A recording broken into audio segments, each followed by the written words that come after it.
Hi செலக்கடீஸ், welcome back to our channel. இந்த channel இப்போ தான் ஃபர்ஸ்ட் டைம் பார்க்குறீங்கன்னா மறக்காமல் சப்ஸ்கிரைப் பட்டனை தட்டி வச்சுக்கோங்க. வாங்க நம்ம ட்ராமாக்குள்ளே போகலாம். ஸ்டார்டிங் சீனில் நம்ம பிட்னாவையும் அவனோட பாய் ஃப்ரெண்டு தான் காமிக்கிறாங்க. அதுங்க சும்மாலே முட்டிக்குவோம்ல, அதே மாதிரி இப்பயும் முட்டிக்கிட்டு இருக்குங்க போல இருக்குது. அப்போ நம்ம ஜியா, சாரா அது மட்டும் இல்லாமல் எல்லாருமே வராங்க. அதாவது அந்த கேம்புக்கு போகிறதுக்காக. கிளம்பலாம் கிளம்பலாம் அப்படின்னு சொல்லிட்டு பேசிகிட்டு இருக்க. ஜேவோன் எங்கே அப்படின்னு சொல்லிட்டு நம்ம பிட்னா கேட்குறா.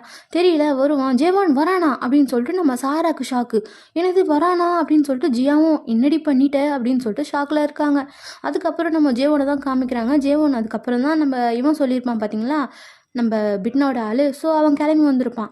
அங்கே தான் காமிக்கிறாங்க. நம்ம ஷாப்பிங்லாம் போயிட்டுருக்காங்க பாருங்க. நம்ம நாபியும் டூயாக்கும் அந்த இடத்துல நம்ம ஜேவோன் வந்து தேடிட்டு வந்திருப்பான் நாபியை. நாபி இந்த மாதிரி பொண்ணு உங்களுக்கு தெரியுமா, எங்கன்னா இருக்காலாம் அப்படின்னு சொல்லிட்டு கேட்க, அவன் பார்க்க சொல்ல நாபி ஆப்போசிட்டில் இருப்பான். அப்படா அவளை நான் கண்டுபிடிச்சிட்டேன் அப்படின்ட்டு அவன் நினைக்க சொல்ல நம்ம டூயாக்கு வந்து அவளை சைக்கிளில் கூப்பிட்டுட்டு போயிட்டு இருப்பான். அது அவனுக்கு ஒரு ஷாக்காக இருக்கும். அதுக்கப்புறம் அவங்க ரெண்டு பேரும் பேசிகிட்டு இருக்க சொல்லதான் நம்ம நாபி வந்து இவனை பார்த்துருப்பா. யாரை, நம்ம ஜேவோனை.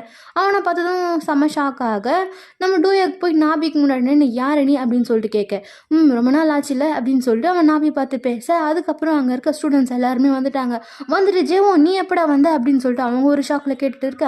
என்ன நடக்குதுங்க அப்படின்னு சொல்லி நான் போய் நம்ம நாபி கிட்டே கேட்டுட்டு இருக்கா. அதுக்கப்புறம் சாரா போயிட்டு சாரி நாபி, சத்தியமாக எனக்கு தெரியாது அவங்க வராங்க அப்படின்னு சொல்லிட்டு, காலையில் தான் தெரியும் ஜேவோன் வரான்னு சொல்லிட்டு, அதனால தான் சாரி அப்படின்னு சொல்லிட்டு பேசிகிட்டு இருக்க. கண்ணாடி வழியாக நம்ம நாபி வந்து ஜேவோனை பார்த்துட்டு இருக்கான். டூயேக்கு வந்து அவங்களுக்கு எல்லாருக்குமே ரூம் ரெடி பண்ணியிருக்காங்க. பிகாஸ் அவனோட இடத்துல தான் அவங்க ரூமே புக் பண்ணியிருப்பாங்க போல இருக்குது. ஸோ இந்த ரூமில் நீங்கள் இருங்க, அந்த ரூமில் நீங்கள் இருங்க அப்படின்னு சொல்லிட்டு, சரி ஓகே வேறு எதனா பிளான் இருந்தால் சொல்லுங்கள், நான் அரேஞ்ச் பண்ணி கொடுக்குறேன் அப்படின்னு சொல்லிட்டு இருக்க. நம்ம பிட்னாவும் பேசிகிட்டு இருக்கா. அதுக்கப்புறம் நம்ம நாபி கிட்ட வந்து டூயேக் பேசிகிட்டு இருக்கான். எல்லாம் ஓகே தானே அப்படின்னு சொல்லிட்டு கேட்க, எல்லாம் ஓகே தான், நோ ப்ராப்ளம் டூயேக் அப்படின்னு சொல்லிட்டு நம்ம நாபியும் சொல்லிட்டு இருக்கா.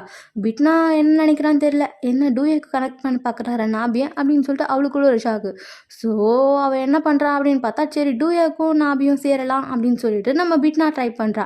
ஆனால் நம்ம ஜேவோனும் நாபியும் சேரணும் அப்படின்னு சொல்லிட்டு நம்ம அந்த மொட்டை பையன் ட்ரை பண்ணிகிட்டு இருக்கான். அதாவது நம்ம பிட்னாவோட ஆள். அதுக்கப்புறம் நாபி, டூயக், அதுக்கப்புறம் ஜேவோன் 3 பேருமே ஒரே காரில் இந்த தீம் பார்க் மாதிரி போகிறாங்க. எல்லாருமே போகிறாங்க. அவங்க 3 பேரும் ஒரு காரில் போகிறாங்க. இங்கே நம்ம சீனியரையும் நம்ம அந்த பொண்ணையும் தான் காமிச்சிட்டு இருக்காங்க. ஒரே ரூமில் இருக்காங்கல்ல.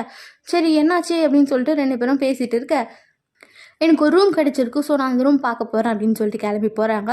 பட் அந்த சீனியருக்கு அது பிடிக்கல போல இருக்குது. அந்த பொண்ணு அவள் கூட இருக்கணும்னு நினைக்கிறாரு போல இருக்குது. பட் எந்த ரூம் பார்த்தாலும் அவர் வந்து நல்லா இல்லைன்னு சொல்லிட்டு இவன் மனசை கழிச்சு விட, அங்கே வந்து தீம் பார்க்கில் காமிக்கிறாங்க. ஜியா, சாரா எல்லாருமே 2 பேருமே ஒன்றா இருக்காங்க ஹாப்பியாக. நம்ம டூயேக்கு அவங்க எல்லோரும் ஹாப்பியாக இருக்கிறது ஃபோட்டோஸ்லாம் எடுத்துகிட்டு இருக்கான். அவனும் அங்கே கேம்ஸ்லாம் விளையாடிட்டு இருக்கான். நாபிக்கு ஒரு பொம்மை கிடைக்குது. எனக்கு அந்த பொம்மை வேணும் அப்படின்னு சொல்லிட்டு நாபி பார்த்து நம்ம சாரா கேட்க, சரி நான் அவகிட்ட கொடுக்கட்டுமா அதை அப்படின்னு சொல்லிட்டு கேட்டுட்டு, சரி கொடுன்னொடனே அவகிட்டே கொடுத்து அவனும் செம்ம ஹாப்பியாக சாரா விளையாடிட்டு இருக்க. அதுக்கப்புறம் எல்லாருமே ஒன்றா ஜாலியாக விளையாடுறாங்க. டூயேக்கு வந்து நம்ம நாபியை ஃபோட்டோஸாக எடுத்துகிட்டு இருக்கான். அந்த பொண்ணு வந்து யாரை சீனியர் பொண்ணை காமிக்கிறாங்க. இப்போது என்னன்னு தெரியல, எதுக்கு நீ இப்படிலாம் தொல்லை பண்ணிகிட்டு இருக்க, அந்த வீடுங்களே நான் பார்த்துருப்பேன்ல அப்படின்னு சொல்லிட்டு அவளும் பேசிகிட்டு இருக்க. ஒன்றும் வேணாம், நீ என் ரூம்லேயே தங்கிக்கோ, நல்ல ரூமாக உனக்கு கிடைக்கிற வரைக்கும் நீ என் ரூம்லேயே தங்கிக்கோ அப்படின்னு சொல்லிட்டு அவரும் சாக்கு மேலே சாக்காக சொல்லிட்டு இருக்காரு. இங்கே டூயேக்கு வந்து அந்த ஃபன் வீல் இருக்கும் பார்த்தீங்களா, செம்ம ஐஸ் சூப்பராக பெருசாக, அதில் போகலாம் அப்படின்னு சொல்லிட்டு எல்லாருமே இருக்காங்க. டூயேக்கு வந்து நம்ம நாவிய ஃபோட்டோஸ் எடுத்துருப்பாள், அதெல்லாம் காமிச்சிட்டு இருக்காங்க. பிட்னாக்கு வந்து அந்த டூயேக்கு பிடிச்சிருக்கு போல இருக்கு. ஸோ இவன் என்ன பண்ணுறான் லூஸு, நாபி கூட விடாமல் பிட்னா அவள் கூட கூட்டிகிட்டு போயிட்டா. அவ்வளோதான், நாபி ஜேவன் கூட தான் போகணும். டூயேக்கு ஒரு இடத்துலேருந்து நாபி போகிறதே பார்த்துட்டு இருக்கா. ஐயோ என்னடா இவன் இப்படி போகிறானே அப்படின்னு சொல்லிட்டு அங்கே எல்லாருமே பேராக போகிறாங்க, ஜாலியாக இருக்காங்க. டூயேக்கு வந்து ஃபோட்டோ எடுன்னு நம்ம பிட்னாவும் தொல்லை பண்ணிகிட்டு இருக்கா. அவனும் ஃபோட்டோஸாக எடுத்துகிட்டு இருக்கான். அங்கே நாபியை காமிக்கிறாங்க. நாபி வந்து மேலேருந்து அப்படி கீழே பார்க்குறான். ஜேவனை பார்க்கல. ஸோ ஜேவனை பார்க்காததுனால ஜேவன் என்ன பண்ணுறான்னு பார்த்தீங்கன்னா நாபியை பார்த்துட்டு இருக்கான். அங்கே நம்ம சாரா, ஜியாவை தான் காமிக்கிறாங்க. சாராவுக்கு ஹைட்னா ரொம்ப பயம் போல இருக்குது. ஸோ நம்ம ஜியா என்ன பண்ணுறா, சாராவோட கையை வந்து கெட்டியமாக பிடிச்சிக்கிறா. இப்போ எனக்கு பயம் இல்லை அப்படின்னு சொல்லிட்டு அவங்க சொல்லிட்டு இருக்க, நம்ம ஜேவன் வந்து நாபிக்கிட்ட பேச ஸ்டார்ட் பண்ணுறான். என்ன உனக்கு கோவம், எதுக்கு இப்படிலாம் பண்ணிட்டு இருக்க நீ அப்படின்னு சொல்ல, எனக்கு எந்த கோவமும் இல்லை அப்படின்னு சொல்லிட்டு நம்ம நாபி சொல்ல, அவன் என்ன பண்ணுறான், கீழே குனிஞ்சு நம்ம நாபியோட கையை பிடிச்சிட்டு என் கண்ணை பார்த்து சொல்லு அப்படின்னு சொல்லிட்டு போய் கேட்டுட்டு இருக்கான். இங்கே அந்த பேர் இருக்காங்க பார்த்தீங்களா, அதாவது சீனியர்ஸ், அவங்க நம்ம அந்த பையனோட வீட்டுக்கு அவங்க அம்மா வந்துட்டாங்க. யாருன்னு பார்த்து அந்த பொண்ணு இருப்பாளாம். அவ்வளோதான் செம்ம பயம். அப்படின்ட்டு அவள் பயப்பட பின்னாடியே அவங்க பையனும் வந்துட்டாங்க. அப்புறம் நைட் டின்னருக்கு இங்கே டூயேக்கோட தங்கச்சியும் எல்லாமே செட் பண்ணிட்டு இருக்காங்க. டூயேக்கோட தங்கச்சிக்கு நம்ம ஜேவோனை பார்த்ததும் செம்ம பிடிச்சிச்சு, சூப்பராக இருக்கான் அப்படின்னு சொல்லிட்டு வாயை பொளந்து பல்லெல்லாம் காமிச்சிட்டு என்னோட பேர் இது, உங்கள் பேர் என்ன அப்படின்னு சொல்லிட்டு அவங்க 2 பேருமே ஜாலியாக பேசிகிட்டு இருக்காங்க. அப்படியே சில கேம்ஸ் மாதிரி விளையாடுறாங்க. வாங்க கேம்ஸ் விளையாடலாம் அப்படின்னு சொல்லிட்டு. அது என்ன கேம் அப்படின்னு பார்த்தீங்கன்னா, ஒரு கொஷினை வந்து ஒருத்தர்கிட்ட காதில் போய் கேட்பாங்க. அந்த கொஷின் அதாவது என்னென்னா, உங்களோட க்ரஷ் யார், இங்கே இருக்கிறதுல உங்களோட க்ரஷ் யார் அப்படின்னு சொல்லிட்டு கேட்பாங்க. பட் அந்த கொஷின் அங்கே இருக்க யாருக்குமே தெரியாது, கேட்குறவங்களுக்கு மட்டும்தான் தெரியும். அதுக்கு ஆன்சர் பண்ணுறவங்க மட்டும் அந்த பேரை மட்டும் எல்லாருக்குமே கேட்குற மாதிரி சொல்லிடுவாங்க. அவங்க என்ன கொஷின் கேட்டாங்க அப்படின்னு சொல்லிட்டு கேட்குறதுக்கு யாருன்னா ஆர்வமாக இருந்தால் அவங்க ட்ரிங்க்ஸ் பண்ணிவிட்டு அது என்ன கொஷின் அப்படின்னு சொல்லிட்டு போய் தனியாக கேட்டு வரணும். அதுதான் அந்த கேமோட இது. அப்போ நம்ம டூயக்கு வந்து மெசேஜ் பண்ணுறான், ஏதோ கேட்க சொல்கிறானா என்னன்னு தெரியல. அந்த டூயக்கோட தங்கச்சி என்ன பண்ணுறா, நம்ம ஜீவன் காதில் போயிட்டு ஒரு கொஷின் கேட்குறா. அவன் அதுக்கு நாபி அப்படின்னு சொல்லிடுறான். நாபின்னு சொன்னதும் அவங்க இருக்க எல்லாருக்குமே செம்ம ஷாக், என்ன கொஷின் அது அப்படின்னு சொல்லிட்டு. ஸோ நம்ம பிட்னா போய் கேட்க, பிட்னாவும் ஓ அப்படியா சரி சரி அப்படின்னு சொல்ல, நம்ம சாராக்கும் ஜியாவும் குடிச்சிட்டு ஃபுல்லாக மட்டையாக, நம்ம சாரா வந்து ஃபுல்லாக மட்டையில் இருக்கா, ஜியா தான் கூட்டிகிட்டு போயிட்டு உனக்கு என்ன தான் பிரச்சனை அப்படின்னு சொல்லிட்டு சாரா கூட்டி போதிலே கேட்க, ஜியா இதான் ஏதோ சொல்கிறா, ஏன்னா எனக்கு உன்னை பிடிச்சிருக்குடி அப்படின்னு சொல்லிட்டு அவளோட மனசில் இருக்கிறத சொல்லிடுறா.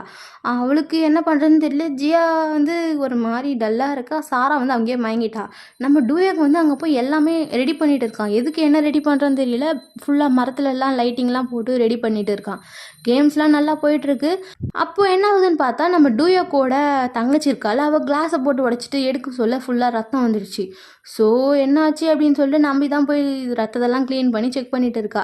அப்போ நாபிக்கிட்ட அந்த பொண்ணு கேட்குறா, நீங்களும் ஜேவோனும் ரொம்ப க்ளோஸா, அவங்ககிட்ட நான் என்ன கொஷின் கேட்டேன் தெரியுமா அப்படின்னு சொல்லிட்டு கேட்க, என்ன கொஷின் கேட்டேன் அப்படின்னு சொல்லிட்டு நாபி கேட்குறா. இல்லை, இப்போ நீங்கள் இந்த டைம் இங்கே இருக்கவங்கள யாரை கிஸ் பண்ணணும்னு நினைக்கிறீங்கன்னு நான் கேட்டேன், அதுக்கு அவன் சொன்னது உங்கள் பேரை அப்படின்னு சொல்லிட்டு நம்ம அந்த பொண்ணு சொல்கிறா. இங்கே இருக்கவங்க எல்லாருமே பீச்சுக்கு கிளம்பி போயிட்டாங்க. போனதும் டூவக்கு இருக்கான், எங்கே நாபி அப்படின்னு சொல்லிட்டு கேட்க, இல்லை நாபி வந்து வீட்டில் தான் இருக்கா, எனக்கு இங்கே இது கட்டு ஆயிடுச்சுல, ஸோ வந்து அவள் க்ளீன் பண்ணி விட்டு போட்டுட்டு அவள் வீட்டுக்கு கிளம்புறேன்னு சொல்லிட்டா அப்படின்னு சொல்ல அவனுக்கு ஷாக்கு. அவன் ஏதோ பிளான் பண்ணி வச்சுருக்கான் போல இருக்கு. ஆனால் வீட்டில் இங்கே நாபி கூட இவன் இருக்கான், யார் ஜேவோன்னு. நாபிக்கும் லைட்டாக கீறி இருக்கும் போல இருக்கு அந்த கண்ணாடியில். ஸோ அவன் என்ன பண்ணுறான், அதெல்லாம் ஊற்றி விட்டுட்டு எதுக்கு இப்படிலாம் பண்ணிட்டு இருக்க, நீ என் கூட இரு ப்ளீஸ் அப்படின்னு சொல்லிட்டு ஒரு மாதிரி இறக்கமாக பேசுகிற மாதிரி பேசிகிட்டு இருக்காரு. அங்கே பேசிட்டு என்ன பண்ணுறான், டக்குன்னு கிஸ் பண்ணிடுறான். அங்கே வந்து ஃபோன் வருது டூயக்கிட்ட இருந்து. அதோட நாபி வந்து அப்படியே தள்ளி விட்டுறான் நம்ம இவனை. அவன் கண்டினியூ பண்ணுறாளா இல்லையா அந்த கிஸ் அப்படின்னு சொல்லலாம் தெரியல. அதோட இந்த எபிசோடு இங்கேயே முடிக்கிறாங்க. நெக்ஸ்ட் எபிசோட் நம்ம நாளைக்கு பார்க்கலாம் ஃபேம். டாடா, பாய் பாய்.